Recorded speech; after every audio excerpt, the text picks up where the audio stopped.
विश्वा गाड़ी से निकलकर गुस्से में हॉस्पिटल के अंदर दाखिल हुई थी। कॉरिडोर में जैसे ही पहुंची तो सामने मौजूद उस शख्स को देखकर उसके आसा मजीद बन गए। दानियाल शेख।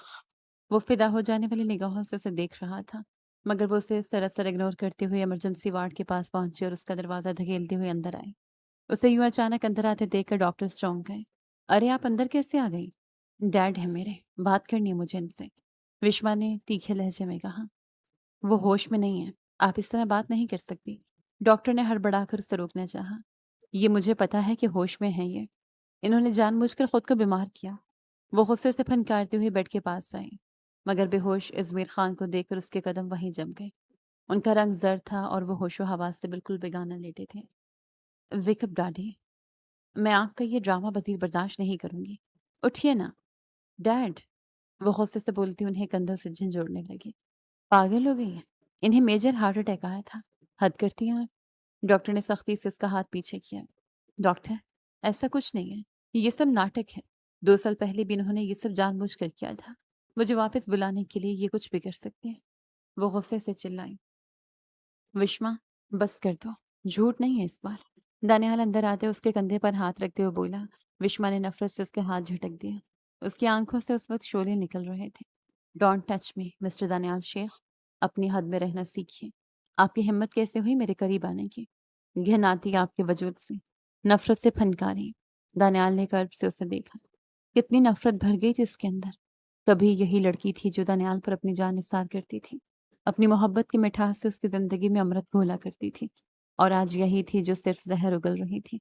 मगर फिर डॉक्टर ने उसे तफसील बताया। तब जाकर उसे यकीन आया कि उसके डैड को वाकई हार्ट अटैक आया था। सच्चाई सामने आते ही विश्वा के कदम लड़खड़ाए, मगर उसको दानियाल ने सहारा दिया और उससे लाउंज में लाकर एक बेंच पर बिठा दिया, जहां वो साकत जामद बस जमीन को तकने लगी। कुछ देर बाद उसके सर पर किसी ने शफकत भरा हाथ रखा। विश्वा ने सर उठाकर देखा। वो अफशा बेगम थी, उसकी सौतेली माँ और दानियाल की बड़ी बहन। वो कर्ज से उसे देखती हुई अपने सीने से लगाना चाहती थी, मगर विश्वा ने नफरत से उनका हाथ भी झटक दिया और तेजी से बाहर की जाने बढ़ गए। वो हॉस्पिटल के गार्डन में आई और एक सुनसान बेंच पर बैठकर फूट फूट कर रो दी। क्यों? क्यों मेरे साथ ऐसा होता है? क्यों मुझसे कोई रिश्ता संभाला नहीं जाता? क्यों सब मुझे छोड़ देते हैं? वो आसमान की तरफ देखकर चिल्लाए। उसकी आवाज पर इर्द गिर्द खड़े लोग चौंक कर उसे देखने लगे। कुछ देर बाद वो अपने आंसू साफ करते हुए वापस आए। अब उसका चेहरा हर किस्म के एहसास से आरी था, जैसे कोई पत्थर की मूरत हो। उसने एक सर्द नजर अफशा बेगम पर डाली और उनसे जरा फासले पर दूसरे बेंच पर बैठ गई। रात से दिन गुजरा और दिन से दोबारा रात आ गई। अंदर इजमीर खान की सर्जरी चल रही थी। कई घंटों के तवील इंतजार के बाद बिलाखिर डॉक्टर्स बाहर आए और सर्जरी के कामयाब होने की नवीद सुनाई। जब इजमीर खान को होश आया तो उन्होंने सबसे पहले अपनी लाडली बेटी को ही पुकारा। विश्मा तड़प कर उनके पास झुकी। मेरी जान, वापिस आ गई तुम? उन्होंने मुस्कुराते लहजे में नम आंखों से पूछा। डैड, मैं आ गई हूँ वापस। आप ठीक है ना आप? मेरा बच्चा आ गया तो मैं बिल्कुल ठीक हूँ। वो मोहब्बत पाश लहजे से बोले। विश्वा ने अपना सर झटका और खामोश हो रही। अगले कई दिनों तक इजमीर खान को हॉस्पिटल में ही रहना था। विश्वा रोज आती, बल्कि सारा दिन उनके पास ही गुजारती। मगर उसने एक असूल बना लिया था। जैसे ही दानियाल के आने का वक्त होता वो डैड से इजाजत लेती और फौरन वहां से चली जाती। आज भी यही हुआ था। उसके जाने के बाद इजमीर खान ने सर झुकाए खड़े अपने दामाद प्लस साले साहब को देखा। दानियाल, क्या करते फिर रहे हो? इसे मनाने की कोशिश करो। कैसे मनाऊं भाईजान? आप ही बता दीजिए। वो घर ही नहीं आती। ये यहाँ एक होटल में रह रही है। अब इस सूरत में बताइए मैं कब और कैसे उससे बात करूं? दानियाल झंझला कर बोला। हद होती है यार। वो अभी तक होटल में क्यों रह रही है? तुम अभी तक उससे मना क्यों नहीं पाए? मौका ही नहीं दे रही आपकी बेटी। पता है कितनी जिद्दी है। जिद्दी तो वो नहीं थी, तुमने ही बनाया है उसे ऐसा। अजमेर खान ने शिकवा किया। हाँ, सब कुछ मैं ही तो करता हूँ। आपकी बेटी ने तो जैसे कुछ किया ही नहीं। कितनी बार माफी मांगूं? और सब कुछ एक्सप्लेन कर चुका था कि वो सब मेरा मासी था। इसके बावजूद वो इसी बात को लेकर बैठी है यार। आप ही बताएं अब क्या करूं? पाँव तक मैं बैठकर उससे माफी मांगी है। अब बस नाक रगड़ना बाकी रह गया है। हुक्म दें तो वो भी कर लेता हूँ। दानियाल इंतहाई चिढ़ा हुआ था। अजमेर खान हल्का सा मुस्कुरा दिए। अच्छा फिक्र ना कर, मैं उसे घर ले आऊंगा। ब्लैकमेल करके लाना पड़ेगा। वो ऐसे नहीं मानने वाले। हाँ जी, करिए करिए। 2 साल पहले भी आपका ही आइडिया था ना बीमार होने का। बाद में उसने मुझे ताने सुनाए थे कि मेरे डैड को धोखा देने मैंने सिखाया। ये भी करके देख लीजिए, ताकि कल को वो ये इल्जाम भी मुझ पर डाल दे। वैसे भी दुनिया जहान के जितने इल्ज़ामात हैं, उसे मुझ पर ही डालने दीजिए। मेरा क्या है? मैं तो हूँ ही पागल। दानियाल फट पड़ा और इज़्ज़त खान ने बमुश्किल अपना कहका ज़ब्त किया। वैसे मुझे बड़ा मज़ा आता है जब वो तुम्हें इतना इरिटेट करती है। साथ ही मुझे तुम पर तरस भी आता है, मगर फिर मेरी हंस से निकल जाते हैं। इज़्ज़त खान ने मुस्कुराहट दबाते हुए कहा तो दानियाल उन्हें खा जाने वाली निगाहों से देखता हुआ पाँव पटकता बाहर निकल गया। 3 दिन बाद जब इज़्ज़त खान को हॉस्पिटल से छुट्टी मिलने लगी तो उन्होंने ज़िद पकड़ ली कि अगर विश्वा उनके साथ खान हाउस नहीं जाएँगी तो वो भी यहाँ से एक कदम नहीं हिलेंगे। मजबूरन विश्वा को उनके साथ चलना पड़ा। अब वो सब खान हाउस के लाउंज में बैठे ही थे कि तभी एक 4 साल का बच्चा कदम-कदम चलता हुआ पास आया और इज़्ज़त खान की टाँगों से लिपट गया। डैड आ गए। इज़्ज़त खान ने एक नज़र अपनी लाडली बेटी को देखा और फिर उस बच्चे को उठाकर अपने सीने से लगा लिया। विश्वा ये मंज़र देखकर साक़ित-ए-जामद रह गई। उसने अपना सर नीचे करते अपने आँसुओं को ज़ब्त करने लगी। उसे कितना कुछ याद आया था। विश्वा अब मज़ीद वहाँ नहीं रुक सकती थी। वो एक झटके से उठी, अपने कमरे की जानिब बढ़ गई। कमरे के सन्नाटे में वो बेड पर रोते हुए लेटी तो माज़ी का एक-एक लम्हा और एक-एक दुःख फ़िल्म की तरह उसकी बंद आँखों के सामने घूमने लगा। वो सिर्फ़ 18 साल की एक मासूम सी लड़की थी, जब उसे अपने कॉलेज के एक फ़ंक्शन में आए हुए मशहूर आरजे दानियाल शेख से मोहब्बत हो गई थी। वो दानियाल की आवाज़ की दीवानी थी, उसका शो इतने शौक से सुनती थी कि एक दिन उससे मिलने के लिए रेडियो स्टूडियो ही पहुँच गए और वो भी नहायत महँगे तरीन गिफ्ट्स लेकर। वो कीमती तोहफ़े देकर दानियाल की लालची मंगेतर शमा की नीयत बदल गई थी। शमा ने दानियाल को उकसाया था कि वो विश्वा से दोस्ती करे ताकि म्यूज़िक की दुनिया में सिंगर बनने का उसका रास्ता हमवार हो सके। दानियाल इस बात पर बहुत भड़का था। उसने गुस्से से शमा की उस घटिया पेशकश को ठुकरा दिया था, मगर शमा ने खुद को जान से मारने की धमकी देकर उसे मजबूर कर दिया। दानियाल ने विश्वा से दोस्ती की और बातों-बातों में ज़िक्र किया कि वो सिंगर बनना चाहता है। मासूम विश्वा तो उसकी मोहब्बत में अंधी थी। उसने फ़ौरन अपने डैड, मशहूर म्यूज़िक डायरेक्टर इज़्मीर खान से उसकी मुलाकात करवाई। इज़्मीर खान को दानियाल की आवाज़ पसंद आई और उन्होंने उसे एल्बम के लिए साइन कर लिया और फिर अपनी लाडली बेटी की फ़रमाइश पर इज़्मीर खान ने पहले एल्बम की साइनिंग पार्टी की भरी महफ़िल में दानियाल और विश्वा की शादी का ऐलान कर दिया। दानियाल के लिए ये किसी बड़े झटके से कम नहीं था। वो साकत रह गया था, मगर शम्मा बहुत मुतमईन थी। दानियाल को पता चल चुका था कि विश्वा को ये पट्टी खुद शम्मा ने ही पढ़ाई थी, ताकि वो विश्वा को अपने जाल में फंसा सके। इस बात पर दानियाल और शम्मा के दरमियान शदीद लड़ाई हुई और उसने जब इज़मीर खान को जाकर इनकार करने के लिए कहा, तो शम्मा ने सुसाइड करने की कोशिश की, क्योंकि वो चाहती थी कि वो हर हाल में विश्वा से शादी करे और उसने मजबूरन विश्वा से शादी के लिए हाँ कर दी। शमाही के कहने पर दानियाल ने शादी की पहली रात से ही विश्वा के जूस या दूध में नींद की गोलियां मिलाना शुरू कर दी, ताकि वो उससे कोई इज़्दवाजी ताल्लुक ना रखे। पहली ये रात जब विश्वा नींद गनूदगी की हालत में दानियाल के सामने अपने बचपन की महरूमियों और उससे अपनी बेपनाह मोहब्बत का इज़हार कर रही थी, तो दानियाल का ज़मीर बुरी तरह झंझोड़ उठा था। दानियाल से ये बोझ न सहा जा रहा था। वो उसी वक़्त अपनी बेवा बहन अफ़शा बेगम को साथ लेकर इस्मीर खान के पास गया और उन्हें सारी सच्चाई बता दी कि वो विश्वा को अपने तरीके से सब सच बता दें। मगर इज़मीर खान ने अपनी बेटी को टूटने से बचाने के लिए उस सच्चाई को छुपाए रखने का हुक्म दिया। उसके बाद दानियाल और विश्वा इस्लामाबाद शिफ्ट हो गए ताकि शमा के माज़ी के एताब से दूर रह सकें। लेकिन वहाँ जाने से पहले इज़मीर खान और अफ़शा बेगम से शादी करवा दी। इस्लामाबाद में विश्वा की ज़िंदगी बहुत खुशहाल गुज़र रही थी। उन दिनों वो प्रेग्नेंट थी और कुछ दिन रहने के लिए कराची वापस आई थी। वो शमा को सिर्फ दानियाल की एक पुरानी दोस्त समझती थी। उसे हकीकत का इल्म ही नहीं था और शमा उन दोनों की मोहब्बत देखकर जल बन गई। उसने दानियाल की बर्थडे पार्टी में माज़ी का एक-एक कड़वा सच उगल दिया। विश्वा ने बेयकीनी से पहले दानियाल को देखा और फिर अपने डैड को, जो लब भींचे सर झुकाए खड़े थे। वो उनके अंदाज से ही समझ गई कि सच है ये। दानियाल उसे अपनी मोहब्बत का यकीन दिलाने लगा। विश्वा, मैं जानता हूँ मैंने माज़ी में गलती की थी, मगर ये सच है कि मैं अब तुमसे बेइंतहा मोहब्बत करता हूँ। मगर विश्वा ने नफ़ी में सर हिलाते हुए पीछे कदम बढ़ाए थे और इसी दौरान वो पीछे लगी मेज़ से टकराकर पेट के बल ज़मीन पर गिर गई थी। उसके उस दिलखराश चीख से वो पूरा हाल गूंज उठा था। दानियाल ने तड़प कर उसे गोद में उठाया और हॉस्पिटल की तरफ भागा था, मगर अफ़सोस, उसका 4 माह का हम्ल ज़ाया हो चुका था। उसका बच्चा मर चुका था। जब विश्वा को होश आया और उसे पता चला कि उसका बच्चा अब इस दुनिया में नहीं रहा, तो उसने आँख से एक आँसू तक नहीं बहाया था। वो जैसे गुमसुम हो गई थी। उसका दिल पत्थर का बन चुका था। वो तो उसी पल अंदर से मर चुकी थी जब उसे पता चला कि दानियाल ने उससे कभी मोहब्बत ही नहीं की थी। वो तो सिर्फ़ शम्मा की वजह से उसके करीब आया था।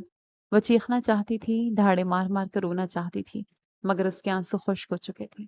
उसने दानियाल से तलाक लेने का फ़ैसला किया, मगर दानियाल ने तलाक देने से साफ़ इनकार कर दिया और उसके डैड ने भी इस मामले में दानियाल का ही साथ दिया। अपनों के उस रवैये से बदल होकर विश्वा ने लंदन में मुकीम अपनी सगी माँ नताशा को फ़ोन किया और उनके पास शिफ्ट हो गई। नताशा कब से उससे राब्ता करना चाहती थी, मगर विश्वा ने हमेशा नफ़रत से उन्हें धुतकार दिया था। लेकिन अब उसके पास कोई और रास्ता नहीं बचा था। नताशा ने जब लंदन बुलाकर उसके बाप अज़मीर खान को ब्लैकमेल करना शुरू किया, तो विश्वा ने नताशा को भी छोड़ दिया। लंदन में अज़मीर ने अपने एक दोस्त के यहाँ विश्वा के ठहरने का इंतज़ाम किया था और उससे हर मुमकिन तरीके से माफ़ी माँगने की कोशिश की थी। विश्वा ने अपने बाप को इस शर्त पर माफ़ किया था कि वो कभी उसके सामने दानियाल का नाम नहीं लेंगे और ना ही उसे कभी पाकिस्तान वापस आने का कहेंगे। वो अपने डैड के भेजे हुए पैसे भी उसी शर्त पर इस्तेमाल करती थी और अज़मीर खान मजबूरन चुप रहे थे। फिर जब 2 साल पहले विश्वा ने अपनी स्टडी कंप्लीट करके एक बड़ी कंपनी में जॉब शुरू की, तो उसके डैड ने जानबूझकर हार्ट अटैक का नाटक रचाकर उसे पाकिस्तान बुलाया था। मगर यहाँ आकर सब उसे पता चला कि वो हार्ट अटैक नकली था, तो वो उन सब पर बुरी तरह भड़क उठी थी। उसने दानियाल को नफ़रत से बहुत कुछ सुनाया था और दोबारा उनकी ज़िंदगी से दूर चली गई थी। और अब जब दोबारा से उसे डैड के हार्ट अटैक का फ़ोन आया, तो वो दोबारा गुस्से में उसी इरादे से पाकिस्तान वापस आई थी कि इस बार भी ये लोग कोई नाटक कर रहे होंगे। मगर यहाँ आकर पता चला कि इस बार डैड का हार्ट अटैक नकली नहीं बल्कि बिल्कुल सच था और वो बेबस हो गए थे। दानियाल को दोबारा अपने सामने देखकर उसके सारे पुराने ज़ख्म फिर से हरे हो गए थे और आज आज तो उसके ज़ब्त का आखिरी बंधन भी टूट गया था, जब उसने अपने उस छोटे भाई को देखा था। माज़ी का एक-एक दुःख, ख़ास तौर पर अपने बच्चे का ज़ाया होना, सब याद आया। अगली सुबह वो तैयार होकर सीढ़ियों से नीचे उतरी, तो उसके डैड इज़मीर ख़ान ने उसे गहरी हैरानगी से देखा। "अरे विश्मा, बेटा इतनी सुबह तैयार होकर कहाँ जा रही हो?" "ऑफ़िस जा रही हूँ डैड।" "क्या है ना, गैर लोग मेरी जायदाद पर कब्ज़ा करके बैठे हैं। वो सारी जायदाद और कंपनी पर सिर्फ़ मेरा हक है और अब बेईमान लोगों को औकात तो याद करवानी ही पड़ेगी ना।" विश्मा एक-एक लफ्ज़ पर ज़ोर देकर बोल रही थी। अफ़शा बेगम ने घबराकर उसे देखा, जबकि अज़मीर ख़ान बिल्कुल पुरसुकून अंदाज़ में अपना नाश्ता कर रहे थे। उन्होंने पूरी गुफ्तगू के दौरान एक बार भी विश्वा को नहीं टोका। विश्वा अपना नाश्ता कंप्लीट करके उठी और तेज़ कदमों से बाहर की जानिब बढ़ गई। जब विश्वा बाहर निकल गई, तो अफ़शा बेगम ने तड़प कर अपने शौहर को देखा। "अज़मीर, ये सब क्या है? आप अच्छी तरह जानते हैं ना कि दानियाल ऐसा नहीं है। वो कंपनी पर कब्ज़ा नहीं करना चाहता, वो तो सिर्फ़ आपकी ग़ायब मौजूदगी में वहाँ सब कुछ सँभाल रहा है। आपने तो खुद इतनी बार उससे कहा है कि वो आपकी कंपनी को खुद ही टेक ओवर कर ले, लेकिन उसने कभी भी इस बात की हामी नहीं भरी। आपने विश्वा को एक बार भी सच एक्सप्लेन क्यों नहीं किया कि वो लालची नहीं है?" इज़मीर खान ने मुस्कुराकर चाय की आखिरी चुस्की ली। "अरे बेगम, मेरे एक्सप्लेन करने से क्या होगा? वो मानेगी क्या? नहीं ना? और सच कहूँ तो मैं खुद चाहता हूँ कि ये दोनों लड़ें, झगड़ें, लेकिन कम से कम एक दूसरे से बात तो करें यार। जब तक ये दोनों लड़ेंगे नहीं, एक दूसरे के सामने आकर भड़ास नहीं निकालेंगे, तो इनके बीच की ये दूरी कैसे खत्म होगी? उनकी सुलह कैसे होगी? सब ठीक करने के लिए बात करनी पड़ती है। अब ये शुरू हो जाएँगे तो सब ठीक हो जाएगा।" अज़मीर खान के मंतक भी निराले ही थे। तो अफ़शा बेगम ने अपना सर थाम लिया। "अल्लाह खैर करे। मुझे तो बहुत डर लग रहा है।" "अरे डोंट वरी, सब ठीक हो जाएगा। मैं अपनी बेटी को अच्छे से जानता हूँ, वो ज़्यादा दिन इग्नोर ही नहीं कर पाएगी।"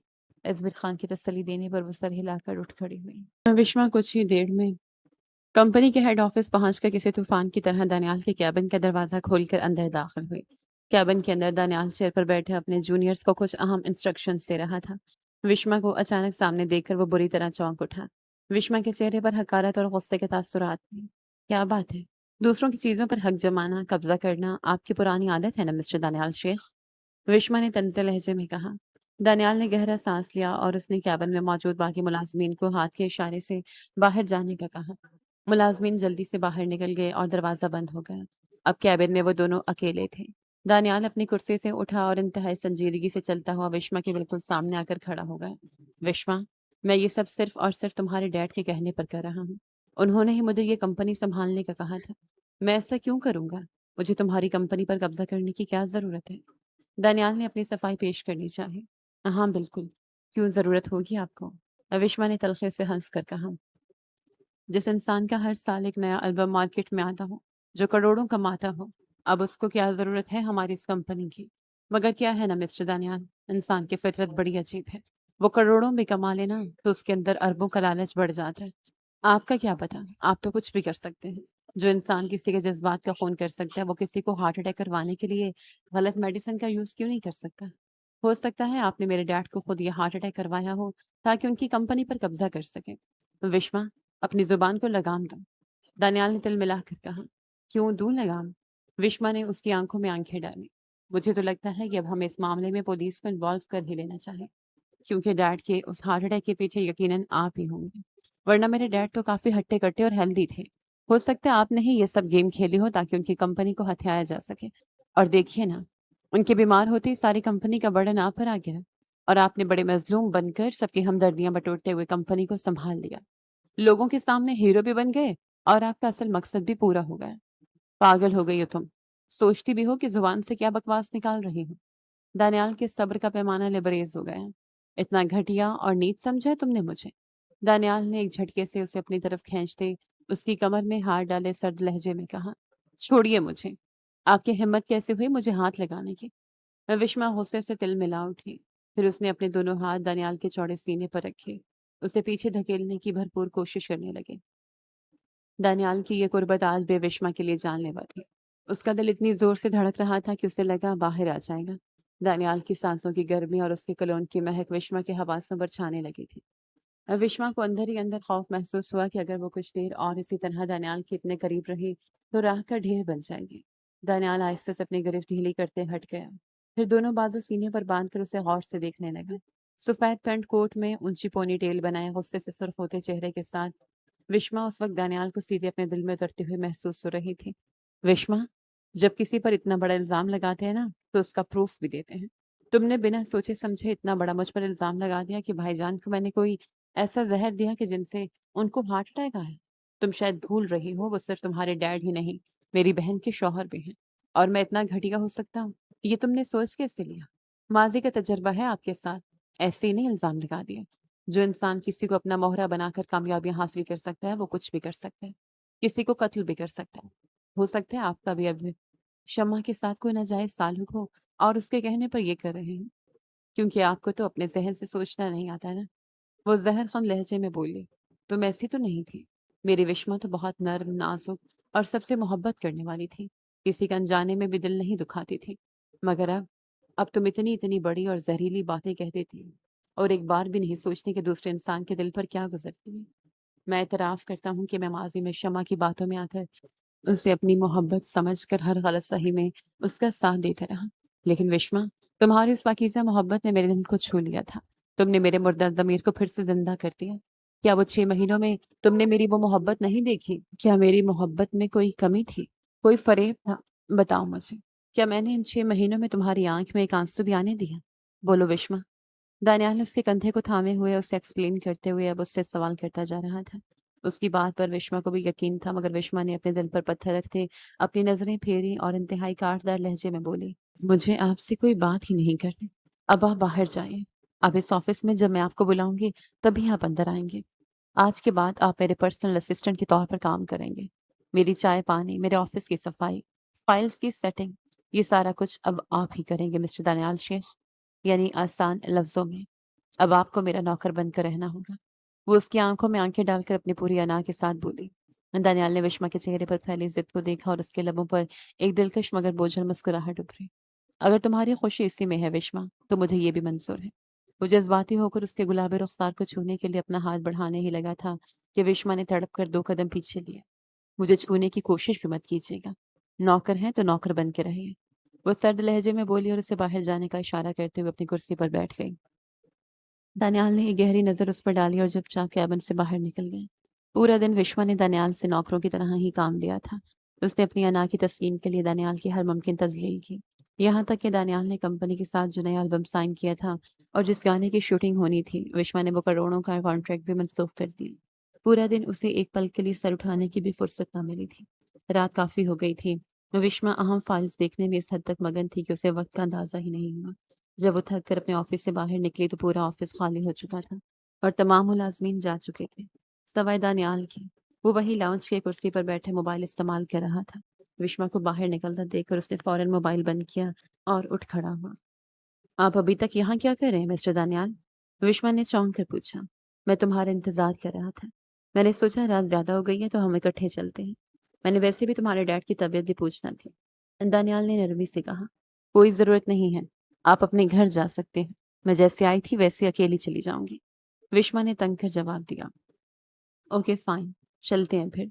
तुम अपनी गाड़ी में चली जाना और मैं अपनी गाड़ी में चला जाऊंगा, मगर मैं तुम्हारे घर जरूर जाऊंगा। दानियाल ने बड़े इत्मीनान से कहा तो विश्वा तिलमिला कर रह गई।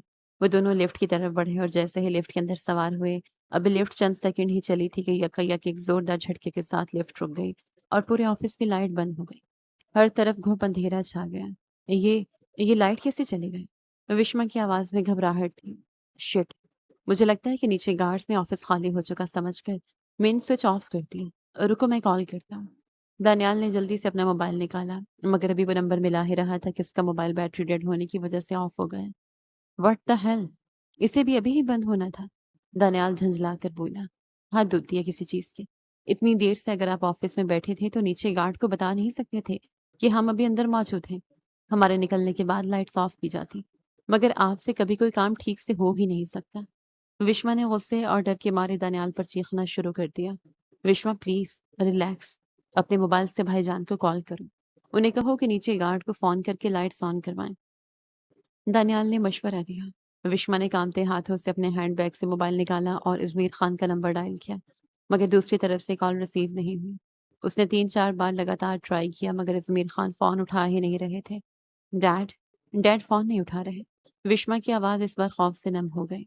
हम दोबारा ट्राई करेंगे, तुम बस घबराओ मत, दानियाल ने प्यार से कहा। वो अच्छी तरह जानता था कि विश्वा को क्लास्ट्रोफोबिया है, इसीलिए वो उसे काम डाउन करने की कोशिश कर रहा था। मगर विश्वा बुरी तरह घबरा चुकी थी। लिफ्ट की वो छोटी सी बंद जगह और घुप अंधेरा उसके असाब पर सवार हो रहा था। उसका दम घुटने लगा था और दिल की धड़कन बेकाबू हो रही थी। वो घबराती हुई लिफ्ट की दीवार से टेक लगाकर वहीं जमीन पर बैठ गई। दानियाल ने जो विश्वा की हिचकियां सुनी तो वो एक पल को गंवाए बगैर जल्दी से जमीन पर उसके बिल्कुल पास बैठ गया। उसने विश्वा के मोबाइल की टॉर्च रोशन की और रोशनी का रुख दूसरी तरफ कर दिया ताकि घुप अंधेरा खत्म हो सके। वो उसके घुटनों पर अपना हाथ रखकर उसका ध्यान बटाने के लिए माजी के उन हसीन और रोमानवी दिनों की याद दिलाने लगा ताकि विश्वा का खौफ कम हो सके।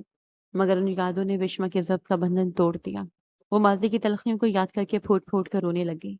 यहाँ तक कि उसकी हिचकियां बन गई और शदीद घबराहट की वजह से उसे सांस लेने में शदीद दिक्कत होने लगी। वो अपना सीना पकड़कर हाँफने लगी।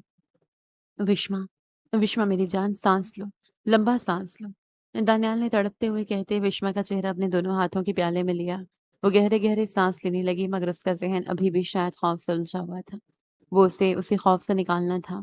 इसीलिए दानियाल ने बगैर कुछ सोचे समझे विश्वा की सांसों को बहाल करने के लिए अपनी गर्म सांस से विश्वा की उखड़ती हुई सांसों के साथ ऐसे उलझा दी कि विश्वा का सारा खौफ, सारा गुस्सा और सारी दुनिया एक पल में गायब हो गई।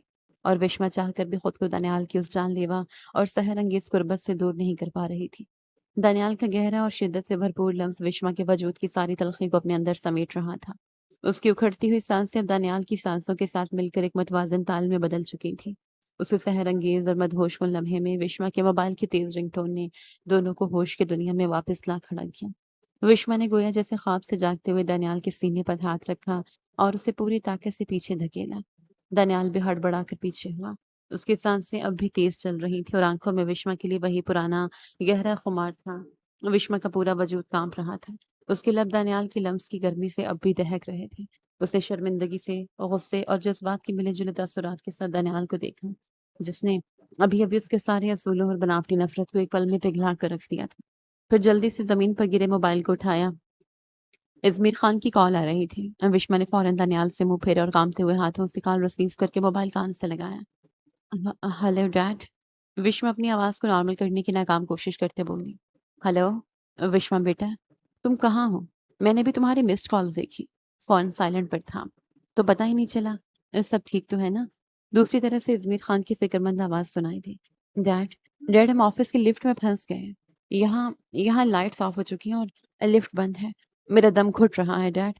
प्लीज़ नीचे गार्ड्स को फ़ोन करके लाइट ऑन करवाएँ। विश्वा ने दानियाल की तरफ पीठ करते हुए जल्दी-जल्दी कहा। उसकी आंखों से एक बार फिर आंसू बहने लगे। क्या? तुम लोग लिफ्ट में फँस गए हो? इज़मीर खान ने हैरानगी का ड्रामा किया। हालाँकि वो दिल ही दिल में मुस्कुरा रहे थे कि उनका प्लान बिल्कुल सही काम कर गया है। बेटा तुम बिल्कुल मत घबराओ। मैं अभी ऑफिस के मेन गार्ड को फ़ोन करके पावर ऑन करवाता हूँ। दानियाल तुम्हारे साथ है ना? विश्वा ने एक लम्हे के लिए रुक कर पीछे देखा, जहाँ दानियाल लब्बे ज़मीन पर बैठा इंतहाई नर्म और मोहब्बत पाश नज़रों से उसी को देख रहा था। जी डैड, वो साथ हैं। विश्वा ने नज़रें चुरा कर कहा। बस फिर फ़िक्र की कोई बात नहीं, वो तुम्हें कुछ नहीं होने देगा। मैं भी लाइट ऑन करवाता हूँ, तुम बस हौसला रखो। इज़मीर खान ने कहा और कॉल कट कर दी। कॉल कटते ही लिफ्ट में एक बार फिर खामोशी छा गई। विश्वा ने खुद को दानियाल से दूर रखने के लिए लिफ्ट के दूसरे कोने के रुख किया और दीवार से लगकर खड़ी हो गई। वो दानियाल की तरफ देख भी नहीं रही थी क्योंकि वो जानती थी कि अगर उसने दानियाल की आंखों में देखा तो वो अपनी चोरी पकड़ी जाने के खौफ से मजीद शर्मिंदा हो जाएगी कि वो उस गुर्बत को नापसंद नहीं कर पाई थी। दानियाल आहिस्ता से जमीन से उठा और अपनी पैंट को झाड़ते हुए विश्वा के करीब आकर उससे जरा फासला रखते हुए खड़ा हो गया। विश्वा, दानियाल ने धीमी और संजीदा आवाज में पुकारा। मैं जानता हूँ तुम मुझसे नाराज हो और शायद उस हरकत के बाद तुम्हारी नजर में मेरी पोजीशन मजीद खराब हो गई। मगर यकीन करो, मेरा मकसद तुम्हारा फ़ायदा उठाना है या तुम्हें हरासा करना नहीं था। मैं तुम्हें इस तकलीफ़ और खौफ़ में नहीं देख सकता था। अभी विश्वा गुस्से से कुछ और बोलने ही वाली थी कि एकदम लिफ्ट के अंदर तेज़ रोशनी फैल गई और एक हल्के से झटके के साथ लिफ्ट दोबारा नीचे की तरफ हरकत करने लगी। विश्वा ने सुकून का साँस लिया। जैसे ही लिफ्ट ग्राउंड फ्लोर पर पहुँची और उसके दरवाज़े खुले, विश्वा दानियाल को एक नज़र देखे बगैर तेज़ कदमों से बाहर की तरफ बढ़ गई। उसके वहाँ से जाने के बाद वो भी सर झटक कर घर जाने के लिए निकल गया। इस वाक़ये को गुज़रे 2 दिन हो चुके थे। दानियाल के नए एल्बम के सबसे खूबसूरत रोमांवी गाने की शूटिंग का शेड्यूल तय पा चुका था, जिसके लिए पूरी टीम को पाकिस्तान के सहरंगेज़ शमाली इलाका जात में जाना था। विश्वा तो उस एल्बम को कैंसल कर चुकी थी मगर अज़मीर खान ने कंपनी के मफाद और दानियाल के साथ की खातिर विश्वा को बड़ी मुश्किल से मनाया था कि वो उस शूटिंग को ना रोके। चूँकि विश्वा अब खुद को कंपनी को सँभाल चुकी थी इसलिए वो पूरी प्रोडक्शन टीम और दानियाल पर कड़ी नज़र रखने के लिए खुद भी उस आउटडोर शूट पर साथ आई थी। शूटिंग के लिए पाकिस्तान के खूबसूरत तरीन इलाके स्कर्दू का इंतखाब किया गया था, जहाँ दूर-दूर तक फैले फलकबोस पहाड़ बर्फ की सफ़ेद चादर ओढ़े खड़े थे। वादी में चारों तरफ बर्फ ही बर्फ थी और यकबस्ता हवाएं चल रही थीं। शूटिंग का सेट एक खुली बर्फीली ढलवान पर लगाया गया था, जहाँ इर्द-गिर्द देवदार के दरख्त बर्फ से लदे हुए इंतहाई दिलफरेब मंजर पेश कर रहे थे। बर्फ के उस हसीन पस मंजर में दानियाल के गाने की वीडियो शूट हो रही थी। दानियाल हमेशा की तरह अपने मखसूस दिलकश अंदाज में माइक के सामने खड़ा गुनगुना रहा था, जबकि एल्बम की खूबसूरत मॉडल और हीरोइन उसके आसपास घूमते हुए परफॉर्म कर रही थी। विश्वा सेट के कोने में मॉनिटर स्क्रीन के पास कुर्सी पर बैठे ये सब देख रही थी। स्क्रीन पर जब उसने देखा कि गाने के एक सीन में हीरोइन दानियाल के बेहद करीब आती है, दानियाल उसका हाथ थामकर उसे खूबसूरत दायरे में घुमाते और इंतहाई वालेहाना अंदाज में उसकी आंखों में देखकर गाता है। तो न जाने क्यों विश्वा के दिल के अंदर एक शदीद और तेज जलन की लहर उठी। वो दानियाल को किसी दूसरी औरत के इतने करीब बर्दाश्त नहीं कर पा रही थी। वो एक झटके से कुर्सी से उठी और गुस्से से तिलमिलाते हुए तेज-तेज कदम उठाती सेट से दूर बर्फीली पगडंडी की तरफ बढ़ने लगी। दानियाल ने जैसे विश्वा को गुस्से में वहां से जाते देखा, उसने एक पल गंवाए बगैर डायरेक्टर को हाथ के इशारे से शूटिंग रोकने का कहा और खुद उसके पीछे भागा। विश्वा, रुको, कहाँ जा रही हो तुम? इस तरह अकेले जाना बहुत खतरनाक हो सकता है। दानियाल ने उसे दूर से पुकारते हुए कहा। आपको इससे क्या मतलब मिस्टर दानियाल? आप जाइए अपनी उसी हीरोइन के पास। आप उसी उसी को डिज़र्व करते हैं। बड़े अच्छे लग रहे हैं आप दोनों एक साथ। और हाँ, अच्छी तरह से उसे छुइएगा, जगह-जगह से। वो तपकर हसद में जलती हुई बोली। विश्वा के लहजे की ये तपश और जलन देखकर दानियाल के लबों पर एक गहरी और दिलकश मुस्कुराहट उभर आई। वो समझ गया था कि उसकी पगले दीवानी बीवी बुरी तरह जेलस हो रही है। अरे मैं क्यों किसी गैर औरत को छूऊँगा? मैं एक शादीशुदा बंदा हूँ यार। अब ये और बात है कि मेरी अपनी बीवी मुझे बिल्कुल लिफ्ट नहीं करवाती और मैं पिछले 5 सालों से छड़ा-छांट फिर रहा हूँ। दानियाल ने उसे छेड़ने के लिए शरारती अंदाज में कहा। दानियाल की इस बात पर विश्वा तबकर एकदम उसकी तरफ पलटी तो उसे टकराती-टकराती बची। दानियाल ने हँसते हुए अपने दोनों हाथ हवा में खड़े किए और नफ़ी में सर हिलाया। गोया कह रहा हो कि उसका इरादा टकराने का नहीं था। दूर रहिए मुझसे। मुझे छूने की तो कोशिश बिल्कुल मत कीजिएगा। मैं आपकी उस हीरोइन जैसी नहीं हूँ जो बिल्कुल चिपकू टाइप है। विश्वा ने गुस्से से चबा-चबा कर कहा और फिर गुस्सा काबू न पाते हुए दानियाल के चौड़े सीने पर दोनों हाथ मारकर उसे ज़ोर से पीछे धक्का दे दिया। मगर विश्वा इस बात से बिल्कुल बेखबर थी कि दानियाल के बिल्कुल पीछे गहरी बर्फीली ढलवान थी और उसी वक़्त वादी में शदीद बर्फबारी भी शुरू हो चुकी थी, जिससे ज़मीन पे बेहद फिसलन हो गई थी। विश्वा का ज़ोरदार धक्का लगने की वजह से जैसे ही दानियाल पीछे को हुआ, उसका पाँव बुरी तरह लड़खड़ा गया। खुद को घाय में गिरने से बचाने के लिए दानियाल ने तेज़ी से अपना हाथ आगे बढ़ाया। विश्वा दानियाल को गिरता देखकर हड़बड़ा गया और खौफ के मारे उसने फौरन दानियाल का हाथ थाम लिया ताकि उसे बचा सके, मगर खुद भी अपना तवाज़ुन खो बैठी। अगले ही पल वो दोनों एक दूसरे के साथ लिपटते हुए उस गहरी बर्फीली ढलवान से नीचे की जानिब गिरने लगे। दानियाल ने एक लम्हे के लिए भी विश्वा को खुद से अलग नहीं होने दिया, बल्कि उसे अपनी मजबूत बाजुओं में बुरी तरह खींच लिया और अपना एक हाथ विश्वा के सर के नीचे रख दिया ताकि गिरते हुए किसी पत्थर या सख्त बर्फ से विश्वा के सर पर चोट न आए। वो दोनों एक दूसरे की बाहों में सिमटे बर्फ पर उलट-पलट होते तेजी से नीचे गहरी वादी की तरफ जा रहे थे। बिल्कुल किसी फ़िल्मी हीरो और हीरोइन की तरह जब वो गिरते-गिरते नीचे एक हमवार बर्फीली जगह पर जाकर रुके, तो वो सेट से बहुत दूर न जाने कहाँ पहुँच चुके थे। उसी वक़्त कुदरत का एक और इम्तिहान शुरू हो गया। देखते ही देखते शदीद तूफ़ानी किस्म की बर्फ़बारी शुरू हुई और बर्फ़ानी हवाएँ भी इतनी तेज़ थीं कि आँखें खोलना मुश्किल हो रहा था। दानियाल ने जल्दी से विश्वा को अपने साथ उठाया और इधर-उधर देखा। ऊपर पहाड़ की चोटियों से बर्फ के छोटे-छोटे तोदे नीचे गिर रहे थे। विश्मा, हमें यहाँ से जल्दी निकलना होगा, वरना यही बर्फ हमारी कब्र बन जाएगी। दनियाल ने पहाड़ से आते हुए तोदों को देखकर शदीद घबराहट के साथ कहा। फिर उसने विश्मा का हाथ मजबूती से अपने हाथ में थामा और उसे लिए बर्फ के तूफान में तेज-तेज चलने लगा। विश्मा भी खौफ के मारे उसके साथ भाग रही थी, मगर ऊंची ढलवानों से जगह-जगह से बर्फ के तोदे नीचे गिरकर उनका रास्ता ब्लॉक कर रहे थे। दोनों के मोबाइल फ़ोन नीचे गिरने की वजह से कहीं बर्फ में गुम हो चुके थे, जिसकी वजह से वो किसी से राब्ता भी नहीं कर सकते थे। वो दोनों ज़िंदगी और मौत की कश्मकश में थे कि अचानक दूर से उन्हें पाकिस्तान आर्मी और लोकल रेस्क्यू टीम के एहलकार आते दिखाई दिए, जो तूफान में फंसे सयाहों की मदद के लिए निकले थे। आप लोग यहाँ क्या कर रहे हैं? ऊपर से ग्लेशियर टूट रहा है, जल्दी मेरे साथ आइए। रेस्क्यू अफसर ने ऊंची आवाज में कहा। वो रेस्क्यू टीम उन दोनों को एक ऊंचे पहाड़ और महफूज मकाम पर ले गए, जहाँ पहाड़ की ओट में लकड़ी के मजबूत सेफ्टी हट्स बने हुए थे। वहाँ पहले से भी कुछ मकामी लोग और सियाह मौजूद थे। वहाँ मौजूद इंतजामिया ने दानियाल और विश्मा की हालत देखकर उन्हें एक छोटा सा प्राइवेट लकड़ी का कमरा अलॉट कर दिया, ताकि वो वहाँ ठहर सके। उस छोटे से कमरे में सिर्फ एक सिंगल बेड लगा हुआ था, एक लकड़ी की कुर्सी रखी थी। पहाड़ी तूफान की वजह से कमरे के अंदर भी सर्दी हद से ज्यादा थी और विस्मय का पूरा वजूद ठंड की वजह से बुरी तरह कांप रहा था। उसके दांत बज रहे थे। वो कांपते हुए खामोशी से उस सिंगल बेड पर बैठ गए। दनियाल ने उसकी ये हालत देखी तो वो फौरन विश्मा के करीब आया। विश्मा, तुम आराम से इस बेड पर सो जाओ। मैं उस कुर्सी पर बैठ कर रात गुजार लूंगा। खुद को अच्छी तरह से कवर करो। दनियाल ने इंतहाई नरमी से कहते विश्मा का गीला हो चुका ओवरकोट उतारा और बेड पर पड़ा हुआ मोटा गर्म कंफर्टर विश्मा के गिर्द अच्छी तरह लपेट दिया, ताकि उसे गर्माइश मिल सके। विश्मा सर्दी और नकाहत की वजह से इतनी बेबस थी कि उसने दानियाल को रोका भी नहीं। दानियाल ने देखा कि विश्मा के नाजुक हाथ सर्दी से बिल्कुल नीले पड़ रहे हैं। उसने बगैर कुछ कहे विश्मा के दोनों छोटे हाथों को अपने बड़े और गर्म हाथों में थाम लिया। वो विश्मा के हाथों को अपने हाथों से रगड़ने लगा और फिर अपने लबों के करीब लाकर उन पर गर्म गर्म फूंके मारने लगा, ताकि उसके खून की गर्दिश बहाल हो सके। विश्मा कंफर्टर के अंदर सिमटी साकत बैठे यकटक दानियाल को देखे जा रही थी। कमरे की मध्यम रोशनी में दानियाल के चेहरे पर उसके लिए जो बेपनाह फिक्र, तड़प और सच्ची मोहब्बत थी, वो साफ नजर आ रही थी। वो विश्मा के दिल के बंद दरवाजों पर दस्तक दे रही थी। दानियाल का ये वलिहाना अंदाज देकर विश्मा का दिल एक बार फिर मोम की तरह पिघल रहा था। माजी की मोहब्बत फिर से उसके अंदर जाग रही थी, मगर वो अपनी अना की जंग हारना नहीं चाहती थी। वो खुद को दानियाल के सामने कमजोर नहीं पड़ने देना चाहती थी। विश्मा ने दानियाल के उस वालिहाना अंदाज और अपने अंदर जागते हुए सच्चे जज्बात से बुरी तरह घबरा कर एक झटके से अपने हाथ उसकी गरीब से खींच जल्दी से कंफर्टर के अंदर छुपा लिए। दिलवा इस तरह करो, मैंने कहा भी है। दनियाल ने उसकी इस घबराहट को देखा। एक गहरा और ठंडा सांस भरा और चुपचाप उठकर कमरे के कोने में रखी लकड़ी की पुरानी चेयर पर आकर बैठ गया। लकड़ी के उस पुराने गेस्ट हाउस के उस छोटे से कमरे में एक हल्का सा बल्ब जल रहा था। सामने बने आदिशदान में लकड़ियां बुझने के करीब थी। शायद वो कब से जल रही थी, इसलिए अब उनका कोयला सर्द हो रहा था। तूफान की वजह से उस पुराने गेस्ट हाउस में फैसिलिटीज भी इतनी ज्यादा नहीं थी और वादी के बहुत से लोग और सयाह यहाँ पनाह लेने के लिए जमा हो चुके थे। उन दोनों को तो उनकी सेलिब्रिटी होने की वजह से एक छोटा सा कमरा मिल गया था, वरना बाकी लोग बाहर लाउंज में ही बैठे थे।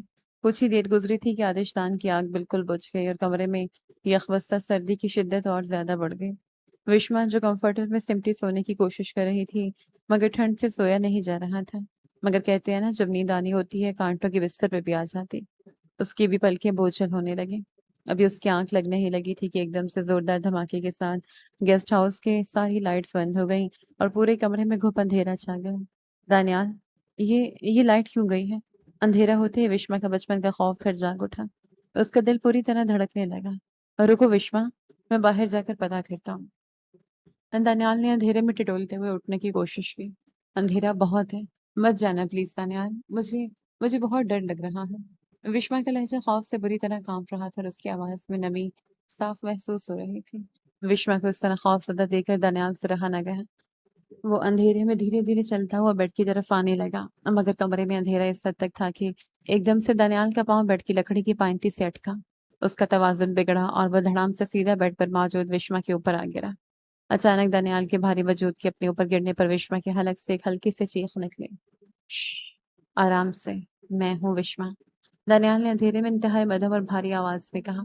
वो ऐसा से उसके ऊपर से हटते हुए बेड की साइड पर बैठ गया, मगर विश्वा उस वक्त खौफ की उस इंतहा पर थी कि उसने बगैर कुछ सोचे घबरा कर अंधेरे में दानियाल का मजबूत हाथ थामा और करीब होते अपना चेहरा दानियाल के छोटे गर्म सीने में छुपा लिया।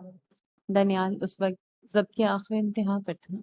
विश्वा उसके महरम थी, उसकी शरीके हयात थी और इस वक्त वो खुद तमाम दूरियां मिटाकर डरी सहमी से उसके बाजों में खुद ब खुद आ चुकी थी। वो विश्वा जिसकी गुर्बत के वो दिन रात ख्वाब देखता था, पिछले 5 सालों से जिसके एक लम्स को तरसा था, वो यूं उसकी बाहों में सिमटी पड़ी थी। ऊपर से मौसम हद दर्जा सर्द था और उन दोनों के अंदर के जज्बात शदीद गर्म थे। दानियाल खुद को बहकने से रोक नहीं पा रहा था। विश्वा का वो नर्म गर्म वजूद, उसकी तेज होती सांसें और उसके जिस्म की खुशबू दानियाल के अंदर बरसों से दबे जज्बात को भड़काती चली गई। उसने बेइख्तियार विश्वा को अपने मजबूत हथसार में ऐसे समाया जैसे वो उसे खुद का एक हिस्सा बना लेना चाहता हो, और वो दीवानावार उस पर अपनी चाहतों की तमाम शिद्दतें निछावर करने लगा। दूसरी तरफ विश्वा, जिसके अंदर भी दनियाल के लिए बेताबी और बेकरारी बरसों से दबी हुई थी, वो भी इस बर्फीली रात के सहर में दनियाल के लम्ब से बहकती चली गई। उसने एक बार भी दनियाल को खुद से नहीं झटका, बल्कि वो उसकी शिद्दतों का जवाब अपनी पूरी चाहत से देने लगी। कुछ घंटों बाद गेस्ट हाउस की लाइट आ चुकी थी। लकड़ी के उस कमरे में अब बल्ब की हल्की सी जर्द रोशनी फैली हुई थी। उस मध्यम रोशनी में इन दोनों के चेहरे किसी खूबसूरत ख्वाब जैसे लग रहे थे। दनियाल बेड पर नींदराज था और विश्वा उसकी बाहों के हसार में थी। विश्व, दनियाल ने उसकी बाहों को अपनी उंगलियों में उलझाते हुए इंतहाई धीमे से पुकारा। विश्वा मदहोश और खुमार के आलम में अपनी आंखें मूंदी सिर्फ इतना ही बोल सके, I love you my love, I really love you so much. वो विश्वा के गुलाबी रुखसार पर अपने गर्म लब रखते हुए इंतहाई मदहोश लहजे में बोला, तो विश्वा ने अपने दोनों बाजू दनियाल के गिर्द कसते हुए खुद को मजीद जोर से उसके गले से लगा लिया। दानियाल ने विश्वा की ये मुकम्मल रजामंदी और चाहत देखकर उस पर अपनी मोहब्बत का वो हक जिताया जो वो कभी भी यूं नहीं लेना चाहता था। मगर उस वक्त वे दोनों एक दूसरे के तरफदार बने हुए थे। विश्वा ने अपने सारे गिले शिकवे और अना पीछे छोड़कर अपनी पूरी रजामंदी से खुद को दानियाल के सपुर्द कर दिया था। फिर वो दानियाल के ही चौड़े सीने पर अपना सर रखे एक पुरसुकून और गहरी नींद सो गए। सुबह जब दानियाल की आंख खुली तो कमरे की खिड़की से बाहर बर्फ पर पड़ती धूप की चमक अंदर आ रही थी। विश्वा अब भी बेहद पुरसुकून अंदाज में उसके सीने पर सर रखे सो रही थी। उसके चेहरे पर एक अजीब सा इत्मीनान था। दानियाल ने मुस्कुराकर इंतहा आहिस्तगी से उसका सर अपने सीने से हटाकर तकिए पर रखते एक शिद्दत भरा बोसा उनके माथे पे दिया और खुद उठकर फ्रेश होने के लिए वॉशरूम चला गया। कुछ देर बाद जब दानियाल फ्रेश होकर बाहर आया तो विश्वा बेड पर घुटनों में सर दिए बैठी थी। दानियाल की आंखों में विश्वा को देखकर फिर से वही पुराना खुमार उतरने लगा। ए, गुड मॉर्निंग स्वीट हार्ट। वो उसके करीब आया और इंतहाई गंभीर मोहब्बत पाश लहजे में बोला, मगर जैसे ही विश्वा ने अपना सर उठाया दानियाल का दिल धक से रह गया। विश्वा की आंखों से आंसू का एक सैलाब उसके शफाफ रुखसार को भिगो रहा था। विश्व, क्या हुआ मेरी जान? तुम रो क्यों रही हो? दानियाल तड़प कर फौरन बेड पर उसके बिल्कुल करीब बैठा, उसके रुखसार से आंसू पोंछने के लिए अपना हाथ बढ़ाया, मगर विश्वा ने तड़प कर उसका हाथ इतने जोर से झटका कि दानियाल दंग रह गया। वो गुस्से और नफरत से दानियाल को देखने लगे। दूर रहिए आप। आपको पता था ना कि मैं आपसे कितनी नफरत करती हूँ, तो फिर क्यों आए थे आप मेरे पास? आपकी मेरे साथ वो सब करने की कैसे हिम्मत हुई? विश्वा की आवाज गुस्से से कांप रही थी। आपने अपनी हवस को पूरा करने के लिए मेरा फायदा उठाया। आप यहाँ पर मेरे साथ आए ही इसलिए थे ताकि अपनी हवस का फायदा उठा सके। ये सब आप ही की प्लानिंग होगी ना? प्लानिंग? प्लानिंग? ये सब करना तो हमेशा से आपकी घटिया फितरत रहा है। हमेशा मेरे साथ खेलना, मेरे जज्बात को अपने पाँव तले रोंदना, यही तो किया है ना आज तक आपने मेरे साथ। वो पागलों की तरह चीख चीख कर बोल रही थी और दानियाल गहरा सदमे से अपने लब भींचे खामोशी से उसे देख रहा था। वो कैसे उसको सच्ची मोहब्बत और अनमोल जज्बात को हवस का नाम दे रही थी। विश्वा की आवाज इतनी ऊंची थी कि उनके कमरे के बाहर कॉरिडोर से लोगों की हल्की हल्की चहमगोइयों की आवाजें आने लगी, जिसका मतलब साफ था कि विश्वा की चीखों पुकार की आवाजें बाहर लाउंज तक गई हैं। फिर अचानक कमरे की लकड़ी के दरवाजे को बाहर से धड़ाधड़ खटखटाया गया। दानियाल ने कर्ज से अपने लब भींचे। वो उठा और चलता हुआ दरवाजे तक गया और उसे थोड़ा सा खोला। सर, यहाँ पर मौजूद बाकी लोग डिस्टर्ब हो रहे हैं। आप लोगों के बीच जो कुछ भी पर्सनल मसला है उसको आप लोग अपने कमरे तक महदूद रखें। आपकी वाइफ की चीखों-पुकार की आवाज़ें बाहर तक आ रही हैं। लोग बातें कर रहे हैं। इस होटल के मैनेजर ने इंतहाई संजीदगी से दानियाल से कहा। दानियाल ने शर्मिंदगी से अपने लब भींचे और मैनेजर से माजरत करके दरवाज़ा बंद कर दिया। वो पलटकर दोबारा विश्वा को देखने लगा, जो अब बेड पर अपने घुटनों में सर दिए अब भी ऊंची हिचकियों से रो रही थी। दानियाल चलता उसके पास आया। उठकर फ्रेश हो जाएं। मुझे जितने भी इल्ज़ाम देने हैं, जो भी सज़ा देनी है, वो हम घर जाकर आराम से देख लेंगे। बस यहाँ सबके सामने तमाशा मत खड़ा करिए। उसका लहजा अब इल्तजाइया हो गया था। विश्वा ने अपना रोता हुआ चेहरा उठाया। मुझे अब आपसे कुछ बात नहीं करनी। मैं तलाक चाहती हूँ मिस्टर दानियाल। मुझे आप जैसे झूठे और मकार इंसान के साथ एक पल भी नहीं रहना। घिन आती है मुझे अब आप अपने इस वजूद से जिस पर आपका लम्स मौजूद है। उसकी आंखों में अब गहरी काट थी और अल्फाज गोया जहर बुझे तीर। विश्वा के मुंह से तल्लाक और घिन जैसे अल्फाज सुनकर दनियाल ने कर्ब से अपनी आंखें मींच ली और अपनी शिद्दत से डर करते हुए सर को दोनों हाथों से मसलने लगा। उसके दिल के टुकड़े हो चुके थे कि विश्वा उसकी हर सच्चाई को अपने गुस्से की भीड़ चढ़ा रही थी। दनियाल ने गहरा सांस लिया और उससे जरा फासले पर जमीन पर बैठ गया। तुम जैसा चाहो विश्वा, अब बिल्कुल वैसा ही होगा। और हाँ, कल रात के लिए माजरत। मैंने कल रात खुद पर बहुत कंट्रोल करने की कोशिश की थी, मगर मैं तुम्हारा खौफ देखकर, तुम्हारी तड़प देखकर बहकता चला गया। मैंने ये सब जानबूझकर तुम्हारा फायदा उठाने के लिए नहीं किया। प्लीज मेरा यकीन करो विश्वा। दनियाल ने सर झुकाकर इंतहाई धीमे और टूटे हुए लहजे में कहा, आपकी किसी बात पर अब यकीन नहीं है मुझे। आप कब क्या नया झूठ घड़ लें आपका क्या पता। आप जैसे इंसान को माफ कर देने का मतलब है कि जुर्म को बढ़ावा देना। दुनिया का कोई भी शख्स उठकर किसी को भी धोखा दे और बाद में सिर्फ एक माफी मांगकर सब कुछ ठीक करने की कोशिश करे, तो ऐसे सब कुछ ठीक नहीं होता मिस्टर दानियाल। मैं आप जैसे इंसान को कभी भी माफ नहीं कर सकती, जिसने हमारी मोहब्बत की बुनियाद ही एक बहुत बड़े धोखे पर रखी थी। मेरा इस्तेमाल किया गया, मुझे अपनी कामयाबी की सीढ़ी बनाकर आपने मौसीकी की दुनिया में कामयाबी के मराहल तय किए। फिर मेरी जायदाद और दौलत हथियाने के लिए आपने मुझसे शादी कर ली और खुद को अच्छा साबित करने के लिए डैड के सामने जाकर अपना जुर्म का इतराफ भी कर लिया। अच्छे भी बन गए, कामयाबी भी मिल गई और दौलत भी मिल जाएगी मेरी वजह से। लेकिन मैं अब ऐसा कभी नहीं होने दूंगी।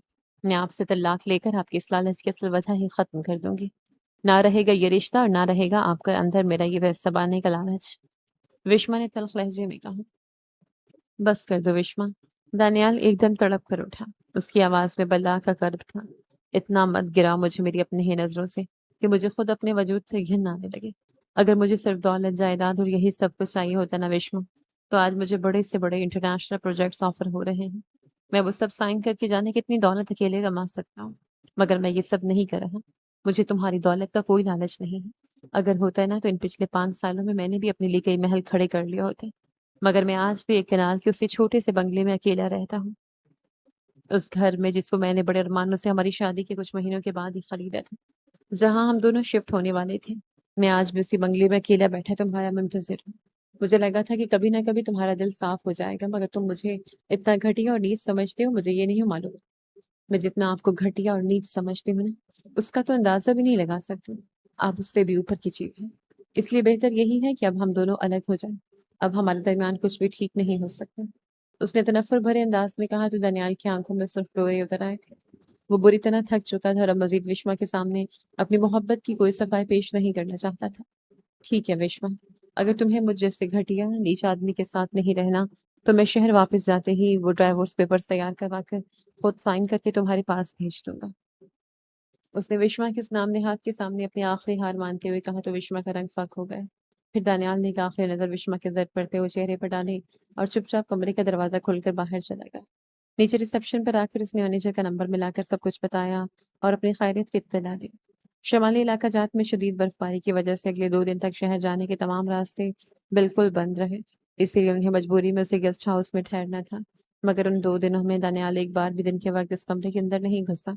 वो पूरा दिन बाहर तूफान में रेस्क्यू वालों के साथ गुजार देता और जब रात को वो कमरे में आता तो पूरी रात उसी लकड़ी की सख्त कुर्सी पर बैठकर जागते हुए गुजार देता। उन दोनों के बीच एक ऐसी खामोशी छा गई थी जो तूफान से ज्यादा खौफनाक थी।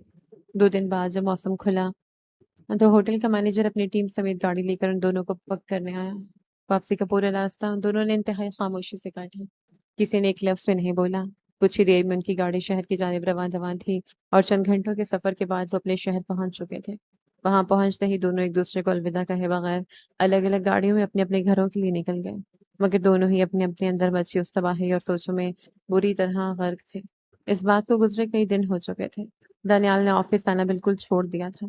कंपनी का सारा निजाम अब अकेली विश्वा ही संभाल रही थी। मगर न जाने क्यों वो काम करते करते बेइरादा बार बार दानियाल के ही बारे में सोचने लगती थी। उसका दिल किसी नामालूम खौफ से बैठ रहा था और सर में मुसलसल एक दर्द रहने लगा था। एक दिन वो अपने कैबिन में बैठी फाइल्स देख रही थी कि मैनेजर शफीक साहब कैबिन के अंदर दाखिल हुए। मैम, ये सर दानियाल का रेजिग्नेशन लेटर है। उन्होंने कंपनी के क्रिएटिव असिस्टेंट की जॉब से हमेशा के लिए इस्तीफा दे दिया है और उनका कंपनी के साथ जो नया कॉन्ट्रैक्ट होने वाला था अगले एल्बम के लिए, उन्होंने मैनेजमेंट से कह दिया है कि वो अब ये प्रोजेक्ट नहीं करेंगे और ना ही उस कंपनी से कोई ताल्लुक रखेंगे। शफीक साहब ने इंतहाई उदासी से एक कागज का टुकड़ा विश्वा के सामने टेबल पर रख दिया। विश्वा वो इस्तीफा देखकर बिल्कुल साकत रह गई, जैसे उसके पांव तले से जमीन निकल गई हो। न जाने क्यों दनियाल का ये इस्तीफा देखकर उसका दिल बुरी तरह बैठ सा गया था। उसने कांपते हाथों से उस कागज को उठाया और बिना कुछ बोले चुपचाप अपनी मेज की दराज से बंद कर दिया। वो खुद से बार बार कह रही थी कि यही तो वो चाहती थी, यही तो उसका मकसद था कि दनियाल उसकी कंपनी से चला जाए और उसकी जिंदगी से हमेशा के लिए दूर हो जाए। मगर अब जब दनियाल वाकई उससे बहुत दूर हो चुका था तो न जाने उसके दिल के अंदर ये कैसी बेचैनी, कैसा इज़्तिराब था जो उसे एक पल भी सुकून नहीं लेने दे रहा था। अगले कई दिन मज़ीद गुज़र गए, दनियाल कंपनी में दोबारा नज़र ही नहीं आया। विश्वा दिन-रात मुसलसल उसके बारे में सोच-सोच कर पागल हो रही थी। आज भी वो ऑफ़िस में दनियाल की यादों से तंग आकर न चाहते हुए भी ऑफ़िस से बहुत जल्दी निकल आई। जब वो घर पहुंची और जैसी लाउंज के अंदर दाखिल हुई तो सामने का मंजर देखकर उसके कदम वहीं जम गए। सामने सोफे पर दनियाल बिल्कुल खामोश सर झुकाए अपने डैड इज़मीर खान के साथ बैठा हुआ था। दनियाल को इतने दिनों बाद अपने सामने देखकर विश्वा के दिल की धड़कन थम से गई। वो आहिस्ता से चलती हुई अंदर आई और धीमी आवाज में सलाम किया। दानियाल ने इंतहाई सरसरी से अपना सर उठाकर उसके सलाम का जवाब दिया और फौरन ही दोबारा अपना सर झुका लिया। लाउंज के माहौल में गैर मामूली और भारी संजीदगी तारी थी। तो दानियाल, तुमने अब फाइनल सोच लिया है कि तुम हमेशा के लिए ये मुल्क छोड़कर जा रहे हो? इज़मीर खान ने गहरे दुख से दानियाल से पूछा। इज़मीर खान की इस बात पर विश्वा ने झटके से सर उठाया और बेयकीनी और सदमे से दानियाल को देखा, जो सोफे पर सर झुकाए अपने दोनों हाथों की उंगलियों को बाहम पेवस्त की इंतहाई संजीदा बैठा था। जी भाई। दानियाल की आवाज़ बिल्कुल स्पार्ट थी। वहाँ इंग्लैंड में मुझे एक बहुत बड़ी इंटरनेशनल म्यूज़िक कंपनी की तरफ से काम की ऑफ़र हुई है, तो मैं वहीं मुस्तकिल शिफ्ट हो रहा हूँ। और हाँ, विश्वा के डिवोर्स पेपर्स का मैंने अपने वकील से कह दिया है। जैसे ही वो पेपर्स तैयार होकर आते हैं, मैं उन पर साइन कर दूँगा और 7 दिन बाद की मेरी फ्लाइट बुक है। मैं हमेशा-हमेशा के लिए चला जाऊँगा। आखिरी बार दानियाल ने अपना सर उठाकर सीधा विश्वा की आंखों में देखते हुए कहे, जिससे विश्वा का दिल जैसे डूब सा गया। उसके जिस्म से जैसे जान निकल गई। दानियाल आहिस्ता से सोफे से उठ खड़ा हुआ। अरे दानियाल, खाना तो खा के जा। अफशा बेगम ने उसे रोकना चाहा। नहीं आपा, भूख नहीं है बिल्कुल। मैं अब चलता हूँ। बहुत सी तैयारियां बाकी हैं। दानियाल ने इंतहा बेरुखी से कहा और विश्वा पर एक गलत निगाह डाले बगैर तेज कदमों से लाउंज से बाहर निकलता चला गया। विश्वा का जब जवाब दे गया। उसकी आंखें बेख्तियार बह निकलीं। वो तड़प कर अपने डैड की तरफ पलटी। देखा ना आपने डैड? देखा आपने कि वो किस तरह कह रहे हैं मेरे साथ? आप चाहते थे कि मैं उन्हें एक और मौका दूँ? ये रिश्ता कभी निभा ही नहीं सकते थे। वो मुझे छोड़कर जा रहे हैं। विश्वा रोते हुए गुस्से से फट पड़ी। तो और क्या करे? ज़िल्लत सहता रहे। उसने तो अपनी पूरी कोशिश की थी विश्वा। कितनी बार वो तुमसे माफ़ी माँग चुका है। कितनी बार वो खुद को तुम्हारी अना के आगे झुका चुका है। 5 साल विश्वा, 5 साल कोई कम वक़्त नहीं होता। उसने पूरे 5 साल सुलह का इंतज़ार किया, तुम्हारी माफ़ी का इंतज़ार किया। मगर तुम सिर्फ़ अपनी नफ़रत और अना उसके वजूद पर उंडेलती जा रही हो। आज मैंने ज़िंदगी में पहली बार दानियाल को यूँ बेजान और मायूस देखा है। इज़मीर खान ने बोलते-बोलते तवक़्क़ुफ़ किया और फिर गहरी साँस भरते हुए दोबारा उससे अपनी बात को जारी रखा। दानियाल ने माज़ी में जो कुछ भी किया था, क्या उसने कभी तुमसे ज़बरदस्ती मोहब्बत का इज़हार किया था? नहीं ना, मोहब्बत तो तुम्हारी तरफ से शुरू हुई थी। इस दुनिया में हर एक इंसान दूसरे का फ़ायदा उठाकर आगे बढ़ना चाहता है। दानियाल ने तुमसे ये नहीं कहा था कि तुम उसके फ़रेब में आकर उससे मोहब्बत करो। हाँ, उसने माज़ी में ये गलती ज़रूर की थी कि तुम्हारी मोहब्बत का फ़ायदा उठाकर खुद को कामयाब करना चाहा और फिर अपनी मंगेतर शमा के कहने पर उस ब्लैकमेलिंग की वजह से तुमसे शादी भी की। मगर विश्वा, उस शादी के बाद उस रिश्ते को दानियाल ने जिस ईमानदारी और पाकीज़गी से निभाया है, उसकी मिसाल नहीं मिलती। जब उसकी ज़मीर ने उसे झंझोड़ा तो वो आधी रात को अपना गुनाह कबूल करने सबसे पहले मेरे पास पहुँचा था। तुम अपने उस बाप को सज़ा क्यों नहीं देती, जिसने दानियाल को सख्ती से मना किया था कि वो तुम्हें कुछ ना बताए और दानियाल से ये वादा लिया था कि विश्वा की आँख में कभी एक आंसू नहीं आने देना और दानियाल ने मेरे उस वादे को निभाया भी है। इज़मीर खान की आवाज़ रुंध गई जबकि विश्वा साकत खड़ी उनकी बातें सुन रही थी। मुझे समझ नहीं आते विश्वा, तुम्हें दानियाल का वो पुराना धोखा तो याद है मगर तुम्हें उसका वो 6 महीने का साथ याद नहीं है?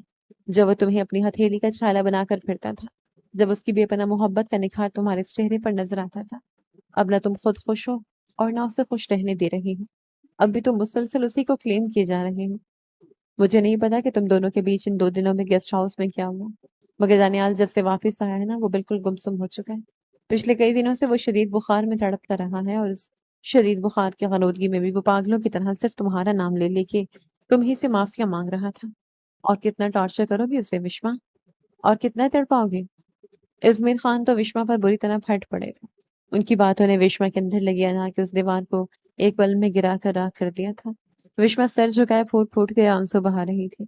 उसे अपनी ज़िंदगी की सबसे बड़ी गलती का एहसास हो चुका था कि वो दानियाल की सच्ची मोहब्बत को अपनी अना की वजह से खो चुकी थी।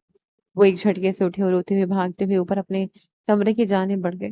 कमरे में आकर उसने खुद को अंदर से बंद कर लिया और दरवाजे से टेक लगाकर ज़मीन पर बैठती चली गई और अपने दोनों हाथों से मुँह छुपाकर तड़प-तड़प कर रो दी। मैंने ये क्या कर दिया दानियाल? मैंने अपने दानियाल के साथ ये क्या कर दिया? वो सिसकियाँ लेते हुए खुद को मलामत कर रही थी। उसे दानियाल का वो जुमला याद आ रहा था कि वो आज भी उसी एक इनाल के बंगले में उसका मुंतज़िर है। फिर कुछ ही पल के बाद विश्वा के अंदर एक नया अज़्म जागा। वो एक झटके से उठी, अपने आंसू साफ किए और तेज़ी से बाहर की तरफ भागी। पीछे से अफ़शा बेगम और ज़मीर खान उसे पुकारते रहे, मगर वो उस वक़्त जैसे किसी की सुन ही नहीं रही थी। वो तेज़ी से पोर्च में आई, अपनी गाड़ी स्टार्ट की और पूरी स्पीड से गाड़ी को उसी रास्ते पर दौड़ा दिया जो सीधा दानियाल के बंगले की तरफ जाता था। उस बंगले की तरफ जो दानियाल ने उन दोनों की मोहब्बत के अरमानों से बनाया था। बंगले पर पहुंचते विश्वा ने गाड़ी को एक झटके से ब्रेक लगाई और तेजी से भागती हुई घर के अंदर दाखिल हुई। घर का मेन दरवाजा खुला हुआ था। वो हामती हुई जैसे लाउंज में आई तो सामने का मंजर देखकर उसका दिल तड़प उठा। लाउंज के सोफे पर दानियाल नीम दराज था, शदीद ज़हनी कर्ब में अपनी मुट्ठी बनाकर बार बार अपने माथे पर मार रहा था, जिससे खुद को किसी दर्द से निजात दिलाना चाहता हूँ। विश्वा धीरे धीरे चलती हुई उसके पास आई। उसके कदमों की आहट पर दानियाल ने अपना सर नहीं उठाया। वो समझा शायद उसका कोई वहम है। विश्वा चुपचाप दानियाल के बिल्कुल करीब, चंद इंच के फासले पर जमीन पर बैठ गई और अपनी मोहब्बत पाश नम आंखों से उसे गौर से देखने लगी। अपने चेहरे पर किसी की निगाहों की शदीद तपश और मखसूस खुशबू महसूस करके दानियाल ने आहिस्ता से अपने भारी सर उठाकर देखा। विश्वा को अपने इतने करीब जमीन पर बैठा देखकर दानियाल की आंखों में पहले तो शदीद बेयकीनी उभरी और दूसरे ही पल एक गहरी हैरत दर आई। विश्वा, तुम तुम सच में यहाँ हो या मैं फिर से कोई ख्वाब देख रही हूँ? उसने कहते हुए कांपते हुए अपना हाथ विश्वा की तरफ बढ़ाया ताकि उसे छूकर यकीन कर सके। जैसे ही दानियाल की उंगलियों ने विश्वा के लबे रुखसारों को छुआ तो उसे सच में वहां पाकर अपना हाथ वापस खींचने लगा। मगर विश्वा ने एक पल गंवाए बगैर जल्दी से दानियाल का वो हाथ अपने दोनों हाथों की मेन मजबूती में थाम लिया और उसके हाथ पर अपना सर टिकाकर फूट फूट कर रो दी। विशु, क्या हुआ? रो क्यों रही हो मेरी जान? वो जल्दी से सोफे से नीचे उसके बिल्कुल करीब हुआ और उसके रोते हुए चेहरे को अपने दोनों हाथों में भरते हुए बेताबी से बोला, तुम्हें किसी ने कुछ कहा है क्या? बोलो विश्वा। विश्वा ने दानियाल के उस बेपनाह और बेलौस फिक्र को देखा तो उसने अपना माथा दानियाल के माथे से टिका दिया और मजीद ऊंची आवाज में रो दी। दानियाल की सांसें उसके चेहरे पर बिखर रही थी। फिर अचानक विश्वा गुस्से से थोड़ा पीछे हटी और अपने नाजुक हाथों से दानियाल के चौड़े सीने पर बेदर्द मुक्की बरसाने लगी। आपकी हिम्मत कैसे हुई मुझे छोड़कर जाने की, सोचने की और मुझे तलाक देने की भी? समझते क्या है आप खुद को मिस्टर दानियाल शेख? विश्वा मुसलसल रोते हुए उसके सीने पर मार रही थी और दानियाल हैरत से उसे देख रहा था। जब मैंने गुस्से में तलाक का नाम लिया था तो क्यों नहीं आपने मुझे एक जोरदार डांट लगाई? क्यों नहीं मुझे खींचकर अपने सीने से भेजा और मुझसे कहा कि खबरदार विश्वा, अगर तुमने मुझसे दूर जाने की अब दोबारा बात भी की तो मैं तुम्हारी जान ले लूंगा। आपको बार बार अपना प्यार जिताना चाहिए था ना दानियाल। आप क्यों इतनी जल्दी हार मान गए? आपको पता है ना कि मुझे आपका प्यार जिताना कितना अच्छा लगता है। How dare you Daniyal, how dare you. आप मुझे अकेला छोड़कर जा रहे थे। वो मुसलसल दानियाल के सीने पे अपने नाजुक हाथों से वार कर रही थी, रोए जा रही थी और साथ ही अपने दिल की सारी मोहब्बत और शिकवे जुबान से उगल रही थी। दयाल ने जब विश्वा के मुंह से ये दराफ़े मोहब्बत सुना तो उसकी आंखों में खुशी के आंसू आ गए। उसने एक जोरदार झटके से उसे अपनी तरफ खींचकर अपने मजबूत बाजुओं के हसार में इस तरह भींच लिया कि उनके बीच हवा का गुजरना भी महाल हो गया। छोड़ो मुझे, मुझे आपसे बात ही नहीं करनी। खबरदार विशु, अगर तुमने अब यहाँ से मेरे इस दिल के करीब से 1 इंच भी दूर जाने की कोशिश की ना तो मैं तुम्हारी और अपनी जान एक कर दूंगा। तुम मेरी हो, सिर्फ मेरी। दानियाल ने से खुद में भींचे हुए अपने हद दर्जा गंभीर और जज्बात से लरसे लहजे में कहा। फिर दानियाल ने से खुद में समा हुए इंतहाई दीवानगी के आलम में विश्वा के चेहरे के हर हर नक्श पर, उसकी पेशानी पर, उसकी बंद आंखों पर और उसके गुलाबी रुखसारों पर अपने मोहब्बत की मोहर सब करना शुरू कर दी, जैसे वो इन 5 सालों की प्यास एक ही पल में बुझा देना चाहता हो। विश्वा ने दानियाल की शर्ट को अपनी मुट्ठियों में बुरी तरह दबोच लिया और शर्म हया से सुर्ख होते हुए अपनी आंखें मींचे दानियाल के उस वालेहाना अंदाज को अपने दिल की गहराइयों तक महसूस करने लगे। फिर दानियाल ने झटके के साथ विश्वा को अपनी मजबूत गोद में उठाया तो विश्वा की हल्की सी चीख निकली। दानियाल, ये क्या कर रहे हैं आप? मुझे नीचे उतारिए। No, never. कमरे में जा रहे हैं विश्वा, जहाँ पिछले 5 सालों का अधूरा हिस्सा पूरा करना है और तुम्हें मेरी सच्ची मोहब्बत का मजीद लाइव डेमो दिखाना है। दानियाल ने उसकी आंखों में झांकते इंतहाई शरारती और आशिकाना अंदाज में कहा। दानियाल की बात पे विश्वा का चेहरा गुलाब की तरह दहक उठा। उसने अपनी दोनों नाजुक बाजू दानियाल की गर्दन में हमाल कर दी और अपना सुर्ख चेहरा दानियाल के तपते हुए चौड़े सीने में छुपा लिया। उनके दिलों की तमाम कदूरतें हमेशा के लिए मिट चुकी थीं। तमाम गलतफहमियों की जगह अब उनकी सी पुरानी और लाजवाल मोहब्बत ने फिर से अपना मजबूत हक जमा लिया था। उस छोटे से बंगले का एक कोना अब उन दोनों की खुशियों से महक रहा था और वो दोनों बखूबी जानते थे कि अब आने वाली जिंदगी का हर एक लम्हा सिर्फ और सिर्फ उनकी मोहब्बत की खुशबू से महकने वाला था, जहां अब दूर जाने का कोई रास्ता नहीं था।